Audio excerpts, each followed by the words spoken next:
안녕하세요. 오늘도 사연살롱을 찾아주셔서 감사합니다. 저는 60대로 슬아의 아들과 딸을 두고 있는 아내이자 엄마입니다. 아들은 아직 제 짝을 못 만났는지 40이 가까워졌는데 아직 혼자고요. 8년 전 둘째인 딸이 지 오빠보다 먼저 결혼을 해서 가정을 이뤘는데 올해는 딸아이가 기다리던 첫 손주를 낳아줘서 손주 보는 재미에 푹 빠져있는 할머니가 되었어요. 천사 같은 손주를 보고 있노라면 이상하리만큼 제 지나온 인생사가 저를 스쳐 지나가곤 하는데 저와 남편이 정말 고생을 많이 했거든요. 그리고 이런 저희 부부를 부모로 둔 아이들의 고생도 참 많았답니다. 하지만 인생이란 게 힘든 시간만 있지 않잖아요. 그 어려운 가운데도 저희 가족은 더 의미 있는 일을 하고자 노력했고 풍족하진 않았지만 서로를 믿고 의지하고 살았어요. 그래서 저희는 힘들었지만 행복했다고 자부합니다. 그런 저희 부부에겐 자식과 다를 바가 없는 소중한 인연이 있어요. 제가 이렇게 사연을 쓰게 된 계기도 그 인연에 대한 고마움을 전하고 싶어서인데요. 거두절미하고 그 소중한 인연은 지금의 제 사위입니다. 그리고 저와 남편이 저희 사위를 처음 만났을 때는 사위가 한참 어렸던 12살이었어요. 참 신기하죠? 저도 저희가 이렇게 가족이 될 줄은 그때는 미처 몰랐는데 저희와 인연이 있으려고 그렇게 제 눈에 그 아이가 들어왔나 봅니다. 저희 부부는 굉장히 오랜 시간 중국 음식점을 운영했어요.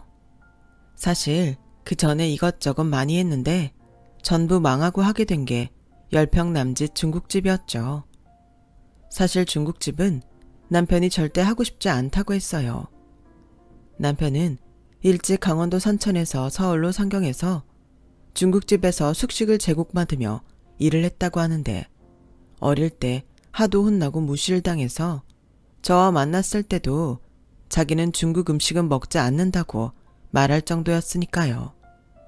하지만 사람이 궁지에 몰리고 상황이 어렵다 보니 할 수 있는 건 역시나 그것뿐이었는지 어느 날 남편이 중국집을 하자고 하더군요. 중국집은 배달 위주로 하면 되니 큰 평수도 필요 없고 남편이 면 뽑는 것부터 웍질까지 능수능란했기에 자기가 조금 더 고생하면 될 것 같다고 남은 전 재산으로 방 한 칸 딸린 가게를 얻었어요. 제가 그때 아들을 임신 중이었거든요. 조금 더 먹고 살만해지면 아이를 가질 생각이었는데 그것 또한 저희 뜻대로 되는 게 아니었고 남편은 아버지가 된다는 책임감에 정말 죽기 살기로 일했어요. 저도 그런 남편 옆에서 도움이 되려 무척이나 노력했는데 그래도 하늘이 이런 저희 부부의 정성을 알았는지 그 가게가 저희 평생의 가게가 되었어요. 중국 음식을 팔아 아이 둘 대학 공부까지 마쳤고 큰 집은 아니지만 집도 한 채 장만할 수 있었으니 이보다 더 고마울 수는 없는 그런 가게였죠.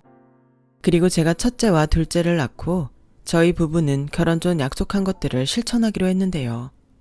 그건 바로 형편이 조금 나아지면 힘든 사람들을 돕자는 거였어요. 워낙 저희 부부가 어렵게 살았기 때문에 어려운 사람들을 돕고 싶었거든요. 그렇게 고민하던 중 역시나 저희에게도 아이들이 있으니 아이들을 돕고 싶다는 생각이 들었고 그리하여 저희 부부는 큰 금액은 아니지만 매달 한 보육원에 기부를 하기 시작했어요.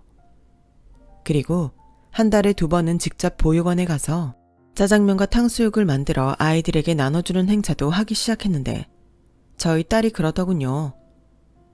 거기 애들이 짜장면같이 흔한 음식을 좋아할까? 난 아무리 생각해도 치킨이나 피자 같은 게 좋을 것 같은데. 저와 남편은 딸아이의 말에 살짝 걱정이 들었어요. 아무래도 아이들 마음은 아이가 잘할 것 같았거든요. 하지만 막상 준비해서 보육원을 가니 그곳의 아이들은 저희가 오기 전부터 짜장면과 탕수육을 먹을 생각에 신이 나 있었다는데 하나같이 정말 많이 좋아했어요. 그 모습에 수타로 면을 뽑던 남편도 신이 났는지 아이들 먹일 생각에 신이 나서 힘든 줄도 모르고 쉬지도 않고 탕탕탕 면을 뽑더라고요. 그리고 혼자 신이 나서 아이들에게 갓볶은 짜장을 부어주며 이렇게 말했는데요. 마치 소인국에 떨어진 어른 대장 같았어요. 자자, 짜장면이랑 탕수육이 왔어요. 원 없이 먹고도 남을 만큼 많이 했으니까 줄 서라. 아유, 이쁜 것들. 우와, 아저씨 짱! 냄새 너무 좋아요. 저 이거 다 먹고 또 받으러 와도 돼요? 저는 3그릇 먹어도 되죠? 아이들은 그렇게 저희가 준비한 음식을 맛있게 먹어줬어요. 그리고 그 중에서 유독 짜장면을 좋아하는 한 남자아이가 있었는데 어쩐지 저는 그 아이를 보자마자 눈을 뗄 수 없더라고요. 대충 감이 오시죠? 네, 그 아이가 지금의 저희 부부의 아들 같은 사위입니다. 사위는 당시 또래 아이들보다 키도 작고 말라 있었는데 짜장면을 먹으면서 자꾸만 남편을 힐끗힐끗 쳐다봤어요. 저희 부부는 아이가 더 먹고 싶어 그러나 하고 음식을 더 주려고 했더니 아이가 하는 말이 참 인상 깊었죠. 아저씨, 중국집 하면 돈 많이 벌어요? 뭐? 글쎄. 이렇게 맛있는 짜장면은 처음인데 이런 음식을 팔면 돈을 벌 수 있는 거 맞잖아요. 저는 이 다음에 돈을 아주 많이 버는 사람이 돼야 하거든요. 그래서 어른이 되면 아저씨 가게에서 이거 만드는 법 배워도 돼요?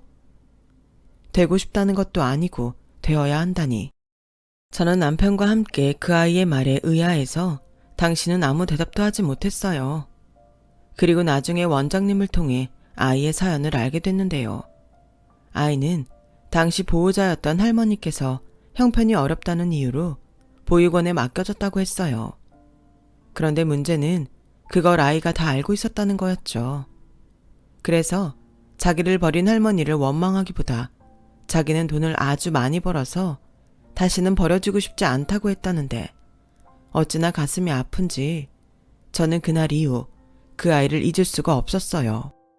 게다가 제 아들과 같은 나이였기에 저는 아들을 보며 제 사위가 될 줄은 몰랐던 그 아이를 자주 떠올렸고 아들이 커서 옷을 살 때가 되면 그 아이 옷도 필요할 텐데 하는 생각이 들어 저도 모르게 그 아이 목까지 사게 되었어요. 그리고 아들이 친구들 사이에 유행이라며 게임기나 운동화 같은 걸 사달라고 하면 그 아이도 그것들이 얼마나 갖고 싶을까 마음이 쓰이곤 했는데 그러니 주변 사람들은 그러다 그 애를 입양하게 되는 거 아니냐고 할 정도였네요. 하지만 그건 제가 원한다고 되는 문제가 아니었어요. 한 아이의 인생을 결정하는 일이며 또 저희에겐 책임이 따르는 일이었으니까요. 고작 동네에서 중국집을 운영하던 저희 부부는 그런 부분에서는 자신이 없었거든요. 그래서 그냥 제가 할 수 있는 범위에서 그 아이를 돕고자 했는데 어느 날 그 아이가 이런 말을 하더군요. 아줌마, 저는 빨리 커서 돈을 벌고 싶어요. 그러면 먹고 싶은 것도 다 먹고 여기 동생들도 제가 다 행복하게 해줄 수 있잖아요. 재호야, 물론 돈이라는 건 있으면 너무 편하고 좋지. 그런데 그것보다 더 중요한 게 있다. 그게 뭔 줄 알아? 뭔데요? 돈은 그냥 많으면 좋은 거 아니에요? 어떤 일을 해서 돈을 벌 수 있는지가 더 중요해. 돈만 많이 벌 수 있다고 나쁜 일을 하면 안 되는 거잖아. 그래서 아줌마는 우리 재호가 무슨 일을 하면 돈을 많이 벌 수 있을까? 그런 것보다는 어떤 일을 하면 훌륭한 사람이 될 수 있을까를 고민했으면 좋겠어. 에이, 훌륭하다고 돈을 많이 버는 건 아니던데요? 그럴 수 있지. 하지만 다들 그런 사람들 보면 대단하다고 하잖아. 그래서 그런 사람들 보면 존경하고 또 도움을 주고 싶어 하고 사실 돈보다 더 중요한 건 그런 거야. 아줌마가 원장님한테 들었는데 우리 재호는 머리도 똑똑하다며? 그럼 공부를 열심히 해서 세상에 도움도 되고 돈도 많이 벌면 어떨까? 그러니까 아줌마 말씀은 공부를 열심히 해서 돈을 많이 벌라는 소리네요? 맞아. 대신 공부를 열심히 해서 나쁜 일이 아닌 좋은 일로 돈을 많이 벌면 좋겠지? 그럼 여기 동생들도 우리 재호를 엄청 자랑스러워할 거야. 그날 이후 재호는 공부밖에 모르는 아이가 되었어요. 다른 아이들처럼 학원이나 문제집을 살 수 없으니 교과서를 아주 달달 외운다고 원장님이 말씀하시더라고요. 그래서 저는 아들 문제집을 사줄 때면 재호 몫의 문제집도 똑같이 사서 보육원에 가져가곤 했는데 저희 아이가 고등학교에 진학할 즈음 저희 부부에게도 위기가 찾아왔어요. 경기가 계속 좋지 않아 걱정이 많았는데 다들 어려우니 저희 가게에도 주문을 하는 사람들도 큰 폭으로 줄었어요. 하지만 저희도 아이 둘의 가게 유지비를 감당해야 했기에 어떤 달은 번 것보다 까먹은 게 더 많기도 했죠. 그렇게 계속 어렵다 보니 부끄러운 일이지만 보육원에 후원하는 것도 감당하지 못하게 되었어요. 당장 가게 월세도 감당할 수 없어서 겨우겨우 버티는 중이었거든요. 그랬기에 저는 다른 것들보다 재호에게 미안한 마음뿐이었는데요. 재호는 이미 저에겐 아픈 손가락이나 다를 바가 없었어요. 그리고 늘 버려지는 게 싫어 돈을 많이 벌고 싶어 하던 재호가 떠올라 혹여 이번에도 아이가 상처받지 않았을까 걱정이 됐어요. 하지만 아무리 발버둥을 쳐도 먹고 산다는 게 제 마음처럼 되지 않았고 아이들은 커서 돈 들어갈 곳도 많아지는데 여유라는 게 전혀 생기지 않았어요. 거기에 큰애가 대학 진학을 해야 할 때는 정말 앞이 캄캄했죠. 통장에 10만 원도 없는데 아이 등록금을 어떻게 해야 하나? 매일 밤 잠을 잘 수 없었어요. 그런데 그런 제 마음을 알았을까요? 정말 기쁘게도 아들은 장학금을 받고 대학에 입학하게 되었고 저는 아들에게 고맙다고 했어요. 공부는 제법 하던 아들이라 집에 돈만 있으면 대학 가는데 문제가 없겠다고만 생각했는데 제 아들이지만 너무 대단해서 어떻게 이런 부족한 저에게 저런 아들이 태어날 수 있을까? 온 세상에 감사하며 아들은 자기가 원하는 대학을 무사히 진학할 수 있었어요. 그리고 1학년을 마치고 군입대를 했는데 거기서 뜻밖의 소식을 듣게 되었죠. 아들이 자대 배치를 받고 첫 휴가를 나오는 날 아들은 제가 마음속으로 늘 미안해하던 재호의 이야기를 들려줬어요.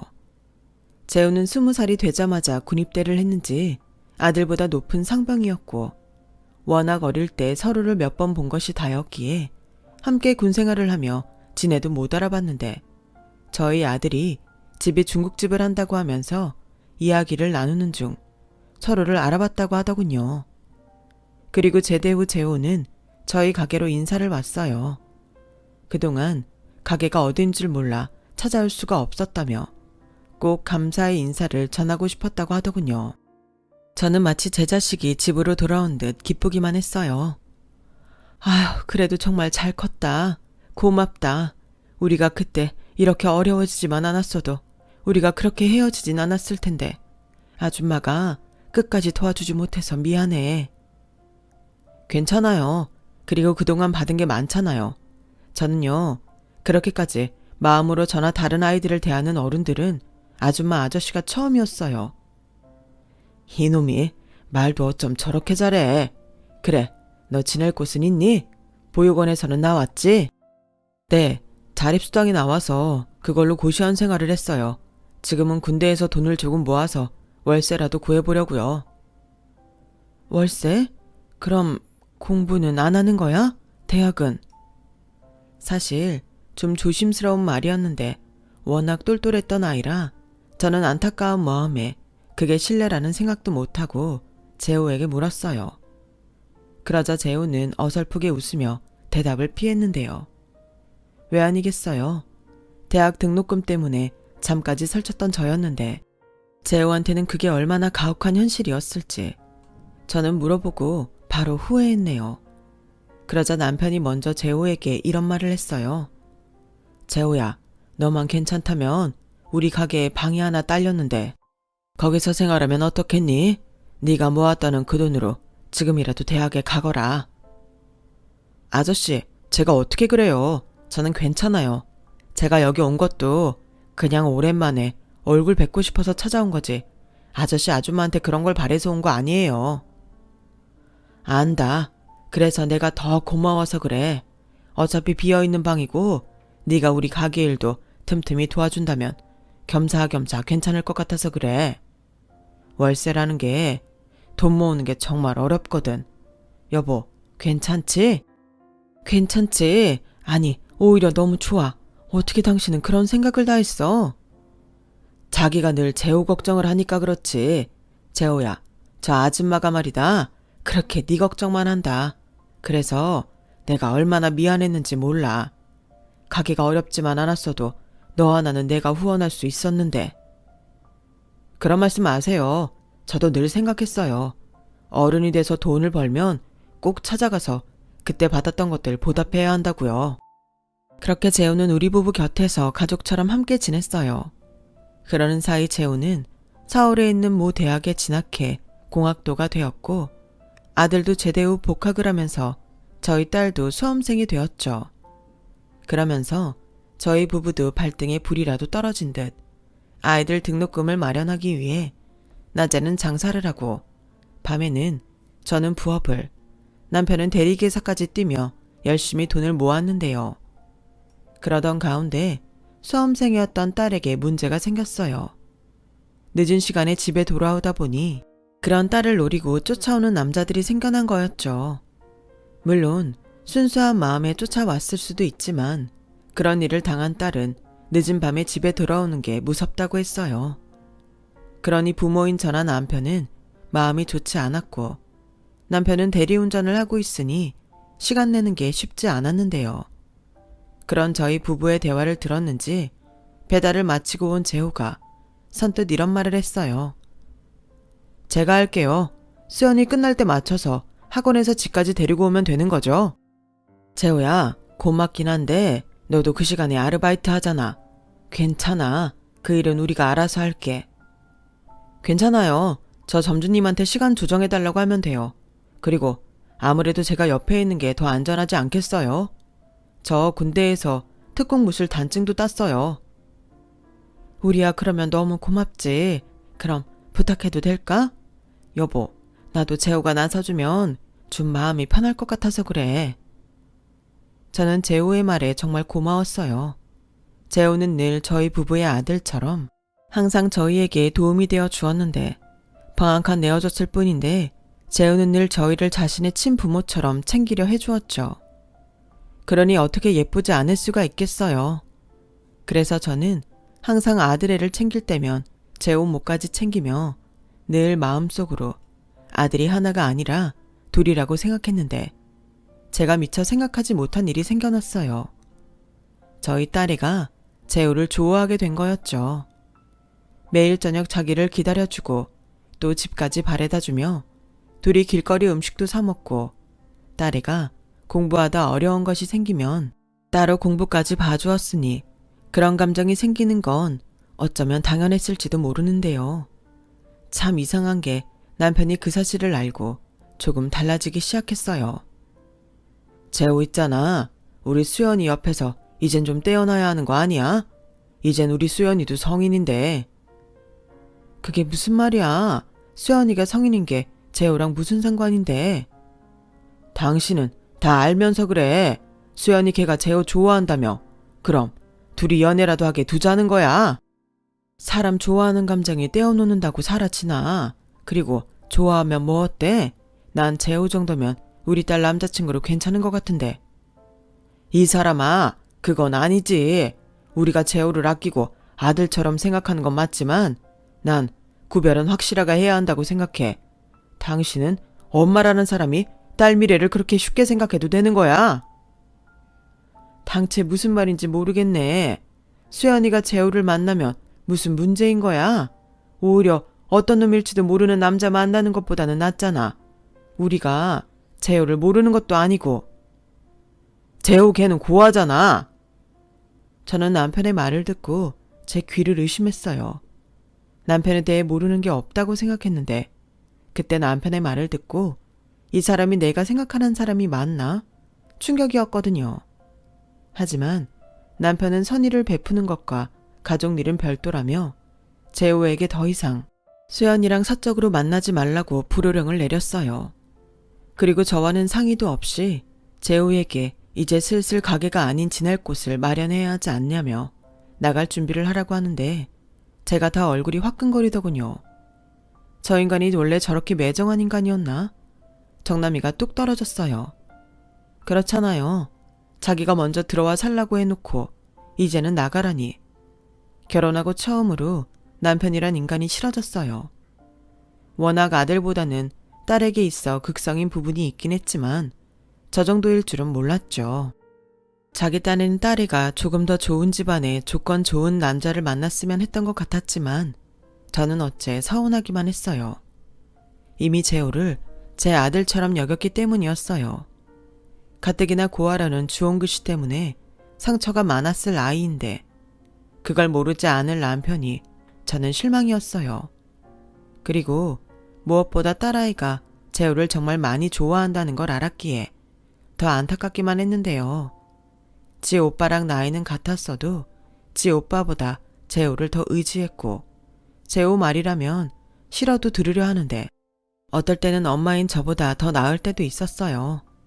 하지만 남편은 재호에 대한 냉정한 마음을 접지 않았고 재호는 결국 가게가 아닌 다른 곳에 나가 살겠다며 저에게 말을 꺼내놓더라고요. 재호야, 혹시 우리 그이 때문에 그러니? 그거라면 신경 쓰지 않아도 돼. 너도 알잖아. 표현은 못해도 워낙 딸이라면 사족을 못 쓰는 양반이니까. 알아요. 그리고 저 이해해요. 수연이가 지금은 어려서 그렇지. 조금 있으면 언제 그랬냐는 듯 달라질걸요. 죄송해요. 저라도 바로바로 선을 그었어야 했는데 제가 동생 같아서 잘해준다는 게 수연이한테 여지를 준 것 같아요.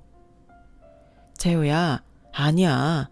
사람 마음이란 게 여지를 준다고 좋아하고 그러니? 아줌마는 오히려 우리 딸 남자친구가 재호였으면 좋겠어. 이건 진심이야. 사모님은 워낙 저한테 후하시잖아요. 그래서 사장님이랑 자주 싸우시고. 저 이제라도 밖에 나가서 혼자 살아볼게요. 언제까지 여기 있을 수는 없다고 생각했어요. 저도 제 인생 살아야죠. 그동안 여기가 너무 좋아서 그런 생각을 하다가도 조금만 더 했어요. 그냥 때가 됐다고 생각하려고요. 그러니 사모님도 사장님이랑 그만 싸우세요. 저는 이미 마음을 먹은 재호에게 너무 미안했어요. 그래서 월세를 얻어 나간다는 재호에게 반찬이며 이불이며 제가 챙겨줄 수 있는 건 하려고 했는데 저 말고도 울고불고 난리가 난 건 딸아이였네요. 엄마, 어쩜 아빠는 그럴 수가 있어. 다른 사람도 아니고 재호 오빠잖아. 어떻게 재호 오빠한테 나가라고 할 수가 있냐고. 딸이 그만큼 소중하니까 그러는 거겠지. 엄마도 속상해. 근데 여기서 제일 속상할 사람은 너도 아니고 나도 아니고 재호일 거야. 그러니 너까지 재호 힘들게 하지 마. 뭐야? 엄마도 나더러 재호 오빠 만나지 말라고 하는 거야? 재호 오빠 아들처럼 아낀다느니 그런 말 다 거짓말이었어? 수연아, 네 마음 엄마가 모르는 거 아닌데 지금은 때가 아닌 것 같다. 네가 그러면 그럴수록 재호만 힘들어. 그러다 재호가 영영 우리 눈에 안 띄는 곳으로 가버리면 어쩔 거야? 엄마는 사실 그게 제일 무서워. 딸애는 거기까지는 생각을 못했는지 제 말에 토끼 눈을 뜨고는 아무 말도 하지 못했어요. 하지만 제가 우려했던 일은 생겨나고 말았고 마땅한 곳을 찾았다며 이사한 재호는 정리가 되면 집으로 초대하겠다고 하더니 편지 한 통을 남겨두고 제 곁을 떠나버렸어요.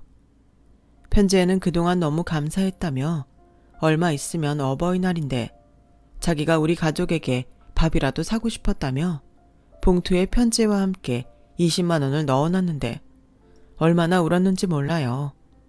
지금은 지난 일이라 웃으면서 이야기하지만 저는 남편에게 이럴 거면 이혼하자고 말할 정도였으니 제 마음이 얼마나 아팠을지 가늠이 되시죠.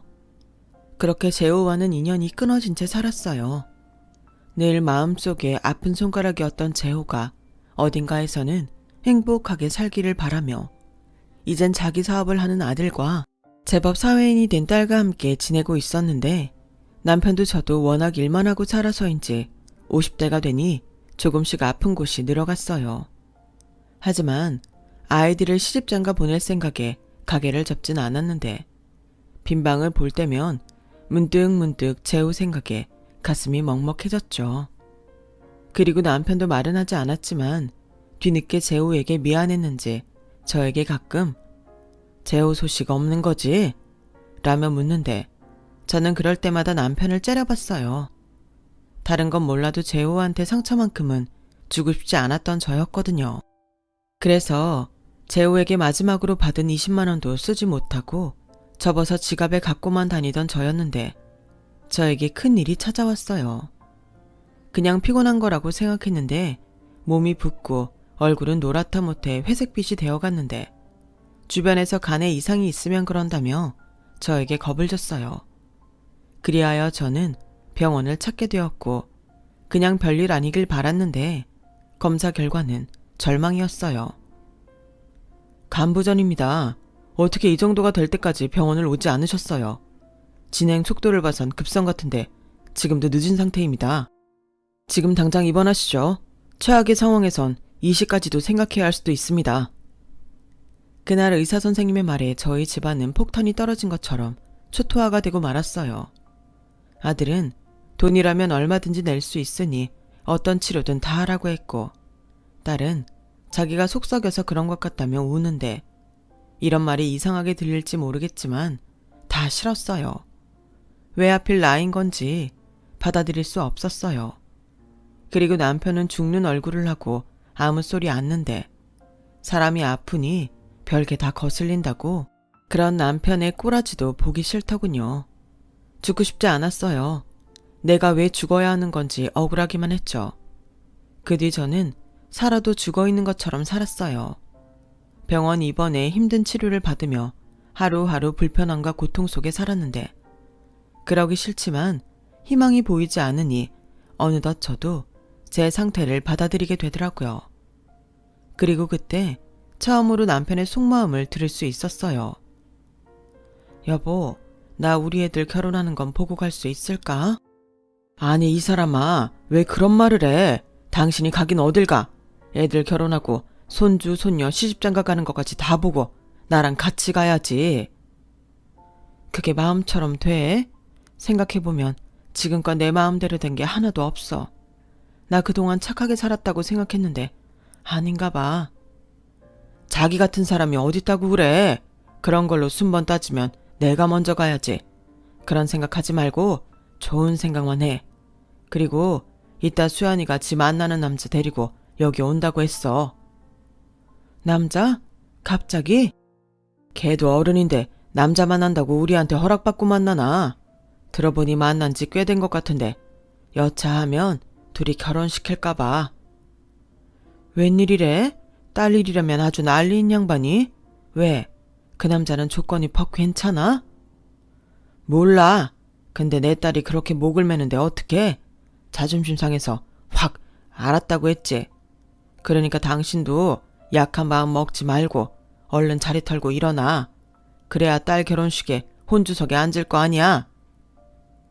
저는 남편의 말에 모처럼 웃음이 났어요. 딸애가 누굴 만나고 있다니 그것도 신기한데 결혼 얘기까지 하다니 엄마로서 마음이 시원섭섭하더군요. 그러면서 자연스레 재호 생각을 했는데요. 그 녀석도 지금쯤 누굴 만나고 있을지 아니면 이미 좋은 짝을 만나서 자기 가정을 꾸렸을지 보고 싶고 연락 한 통 없는 녀석이 야속하기만 했어요. 그리고 그날 오후 저는 딸과 함께 병실을 찾은 남자를 보고 입을 다물지 못했어요. 딸애와 함께 나타난 남자는 다름 아닌 재호였거든요. 정말 우리가 인연이었는지 3년 전 우연히 회사 거래처에서 기술 영업을 하는 재호를 만났고 수연이는 기쁜 나머지 재호를 졸졸 쫓아다녔다는데 재호 역시 사실은 수연이에 대한 마음이 없던 게 아니라서 둘은 저희 몰래 연애를 하던 중이었대요. 그러다 제가 아프다는 말에 재호가 더는 몰래 만날 수 없겠다며 저를 찾아가겠다고 했고 딸애는 지가 먼저 재호에게 그럴 거면 결혼하자고 프로포즈를 했다는데 제 딸이지만 그 과감한 용기에 저는 절로 웃음이 났어요. 남편도 그때는 자기도 어쩔 수 없다고 생각했는지 모든 걸 다 내려놓고 처음 그 마음처럼 재호를 가족으로 받아들이기로 했다는데 저는 이젠 사위가 될 재호를 끌어안고 펑펑 울었어요. 재호라면 딸 걱정은 하지 않고 갈 수 있겠다는 생각이 저도 몰래 들었거든요. 그렇게 딸의 결혼 준비가 시작되었어요. 아들놈은 하나뿐인 동생 자기가 챙기겠다며 저 대신 혼수를 장만해준다고 딸애를 쫓아다녔는데 나중엔 지가 무슨 돈이 있다고 빌라긴 했지만 집까지 장만해 주었더라고요. 네가 무슨 돈이 있어? 그리고 너는 장가 안 가? 동생 결혼 준비에 아주 전 재산 다 쓰겠다. 나는 또 벌면 되지. 엄마 아들 잘 나가. 모르는구나. 그리고 생각해봐. 내가 수연이 혼수만 해주면 재호는 어떻게 해? 재호는 이미 엄마 아들이잖아. 그러니까 내친 김에 집까지 싹 해줬지. 우리 아들 멋있네. 엄마가 이렇게까지 훌륭하게 키웠던가? 그럼 우리 엄마가 아들 하나는 기똥차게 키웠지. 그러니까 엄마도 파이팅해. 난 좀 늦게 장가를 갈 것 같거든. 그러니까 엄마가 좀 오래 살아야겠어. 약속할 수 있지? 전에는 참 무뚝뚝하다고 생각했는데 세월은 아들놈을 능구렁이로 만들었어요. 아무래도 사업을 해서인지 말을 정말 잘하더라고요. 그리고 생각해보면 아파서 병원에 있는 동안 누리지 못한 호사를 전부 누렸어요. 남편이 제 수발을 다 들어줬고 아들놈은 저 기분 좋으라고 저리 노력을 하는데 농담처럼 아프기에 망정이지 건강했으면 못 누릴 것들이라며 제가 너스레를 떨었네요. 그리고 무엇보다 정말 기뻤던 건 역시나 재호를 다시 만난 거였어요. 거기에 이젠 진짜 가족이 될 일만 남았으니 얼마나 기뻤는지. 하지만 저의 상태는 딸의 결혼을 앞두고 더 나빠지기 시작했어요. 웬일로 모든 일이 술술 풀리나 했는데 역시나 하늘은 그렇게 호락호락 제가 바라는 것들을 다 들어주지 않았어요. 저는 결국 간 이식 말고는 희망이 없는 그런 시한부가 되었어요. 결국 딸애는 결혼식을 미뤘고 저희 집에는 또다시 비상이 걸렸는데 제가 A형, 남편이 B형인 탓에 저희 아이들은 저에게 간이식을 해줄 수 없는 혈액형이었어요. 아들은 B형이었고 딸애는 AB형이었거든요. 어쩔 수 없이 저는 기증자를 기다릴 수밖에 없었고 그 말은 그다지 희망이 없다는 말과 다르지 않았네요. 가족들과 마지막 인사를 해놔야겠다고 생각했어요. 하지만 차마 입이 떨어지지 않았어요. 재호를 포함한 가족들도 제 앞에서는 웃는 얼굴만 했어요. 하나같이 눈은 벌게서는 금방이라도 울 것 같으면서 연신 정신없이 수다를 떨더라고요. 그중 가장 이상한 사람은 남편이었어요. 원래 필요한 말 외에는 잘 하지 않는 양반이 시답지 않은 농담을 자꾸만 하는데 저 양반이 왜 저러나 싶은 거 있죠. 시한부 사람의 시간은 그렇듯 참 잔인했어요. 그리고 조금씩 시간의 마지막을 느껴갈 즈음 병원으로부터 기증자가 나타났다는 소식을 듣게 되었죠. 너무 기뻤지만 한편으로는 두려웠어요. 이게 다 꿈이면 어쩌나 불안하더라고요. 하지만 남편은 이젠 아무 걱정하지 않아도 된다며 제 손을 잡고 펑펑 울었고 저는 다시 살 수 있다면 그때는 정말 좋은 사람이 되어 내 가족뿐만 아니라 도움이 필요한 사람들을 도우며 살겠다고 기도하며 수술을 받게 되었는데 수술 뒤 저는 조금씩 다시 살아날 수 있었어요. 아마 생사 앞에서 겨우 목숨을 건진 사람들이나 그 가족들은 다 알 거예요. 그건 기적이었거든요. 거의 다시 태어나는 그런 기분, 삶이라는 선물을 받은 그런 기분이었어요. 그리고 조금씩 몸을 회복하면서 저 때문에 결혼식도 미뤘던 딸과 재호에게 미안한 마음뿐이었는데 그래서 태어나면 가장 먼저 그 둘의 결혼식을 올려주겠노라 생각했었죠. 그런데 어째 재호가 코빼기도 보이지 않았어요. 딸의 말로는 지방 출장이 잡혀서 며칠 오지 못한다고 했는데 퇴원을 하던 날도 재호는 출장에서 돌아오지 못했다며 모습을 보이지 않더라고요. 전화를 걸어도 받지 않았고요. 그래서 딸에게 걱정스러운 마음으로 물었어요. 너 혹시 재호랑 싸웠어? 지방 출장이라고 한 게 언젠데 여태 안 온다는 게 말이 돼? 전화도 안 받고. 아니야, 우리가 왜 싸워? 그냥 시간이 좀 필요해.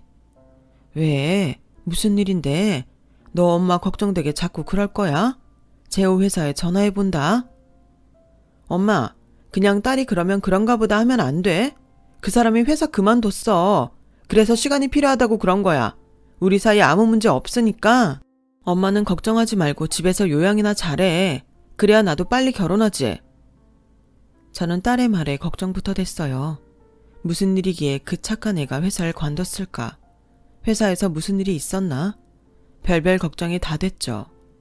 하지만 저도 시간이 필요하다는 딸의 말에 기다릴 수밖에 없었어요. 그리고 며칠 뒤 제 걱정과 달리 재호가 밝은 얼굴로 저를 찾아왔어요. 그리고는 눈물이 그렁그렁해서 잘 됐다며 제 손을 꼭 잡아주는데 이제야 마음이 놓이더군요. 그렇게 딸과 재호는 예쁘고 멋있는 신부와 신랑이 되었어요. 결혼식도 얼마나 아기자기하고 예쁜지 얼굴 근육이 떨려올 만큼 저는 웃기 바빴네요. 그날만큼은 재호 가족이라며 아들놈이 재호만 챙겨대는데 웃느라 다시 아플 지경이었습니다. 정말 꿈같은 시간이었어요. 그리고 딸은 집이 아닌 지 오빠가 마련해준 신혼집으로 거처를 옮겼고 저는 이것저것 챙겨주고 싶은데 남편이 아무것도 못하게 감시를 하는 통에 애만 달아 있었어요. 그리고 이제 딸과 재호가 결혼을 했으니 다른 걱정이 들기 시작했는데요. 그건 재호가 어째 다시 취직할 생각을 하지 않는 것처럼 보였기 때문이었어요.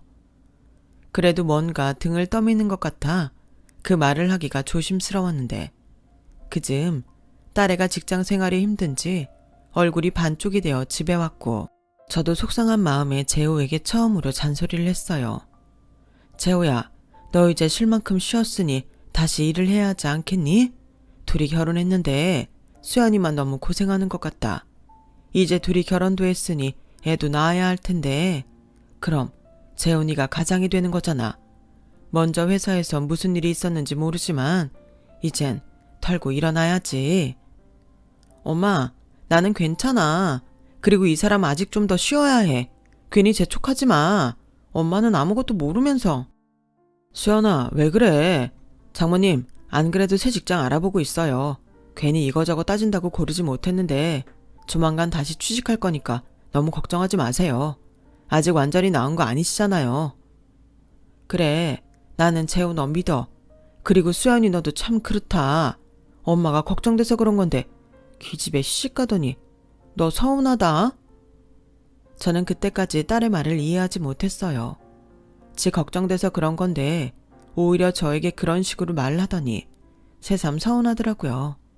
아플 때는 그렇게 엄마 하더니 이젠 지 남편밖에 모르는 것 같더라고요. 뭘 그런 걸 가지고 서운해. 당연히 이젠 당신보다 지 남편이 중요하지. 수연이가 괜찮다고 하잖아. 괜히 재호한테 스트레스 주지 마. 당신까지 왜 그래? 내가 괜히 그래? 그리고 재호가 얼마나 똑똑한데 저렇게 시간만 보내기가 아깝잖아. 지들이 다 알아서 해. 당신은 당신 몸만 챙겨. 약은 잘 먹고 있는 거지? 나도 이참에 가게 정리하고 아예 당신 옆에 붙어 있을까봐. 왜 이래? 나 괜찮거든. 24시간 당신이랑 붙어 있으라고? 됐네요. 나도 좀 쉬자. 저는 그렇게 가게를 정리하려는 남편을 말렸지만 남편은 기어코 가게를 정리하고 집안 살림을 도맡았어요. 워낙 음식 솜씨가 있는 남편이라 살림도 곧잘했는데 솔직히 싫지 않더라고요. 그리고 며칠 뒤 재호는 새로운 직장을 구했다며 소식을 전했고 저는 그제야 안심이 되어 이제는 딸애와 재호를 닮은 손주가 하루라도 빨리 생기길 고대했어요. 죽음의 문턱에 다녀와서인지 이상하게 뭐든 조바심이 나는 저였죠. 하지만 어째 이번에도 딸은 저의 손주 타령에 불같이 화를 냈고 저는 별것도 아닌 일에 예민한 딸에게 똑같이 사온에 큰 소리를 쳤어요. 그렇게 사춘기 시절에도 하지 않은 모녀의 싸움을 제 나이 환갑을 앞두고 했었죠. 그리고 늦바람이 무섭다고 저도 딸에도 한치도 물러나지 않았는데 저에게 마음이 상한 딸에는 집에도 도통 오지 않더라고요. 저는 저대로 딸에게 화가 나서 딸 힘들게 키워봤자 다 소용없어. 못된 기집애 아주 저 혼자 컸지? 지 엄마 사경 헤맬 때는 그렇게 잘하더니 내가 죽어야 효도도 하는 거야? 라며 마음에도 없는 소리를 전화를 해서 했는데 제 옆에서 묵묵히 듣고만 있던 남편이 더는 안 되겠는지 제 옆에 슬며시 앉아 자기들끼리만 간직한 비밀을 털어놓기 시작했어요. 수연이한테 뭐라고 하지 마. 당신한테 간 기증한 사람 재호야. 재호도 그 큰 수술을 했으니 회복할 시간이 필요하지. 당신 살리겠다고 다니던 직장도 그만뒀는데 수연이 속이 오죽하겠어? 뭐라고? 당신은 그 말을 왜 지금 해? 내가 어떻게 재호한테. 당신은 그래서 재호 받아주기로 한 거구나. 당신도 나빠. 어떻게 사람이 그래? 솔직히 너무 고마웠지. 우리는 당신한테 줄 수 없는데 재호는 줄 수 있다고 하잖아. 근데 맹세코 그래서 걔들 허락한 건 아니야. 나도 수연이도 말렸어. 그게 우리가 막 좋다고 해달라고 할 수 있는 일이야? 그런데 재호가 자기라도 줄 수 있으면 얼마나 다행이냐면서 말려도 검사 받고 그랬어. 그러더니 적합하다고 하니까 지가 하겠다고 나서는데 내 속이 당신이랑 달랐을 것 같아? 그래도 어떻게 그래? 여보, 나도 재호 그렇게 우리 곁에서 떠나보내고 마음이 내내 미안하고 무거웠다고.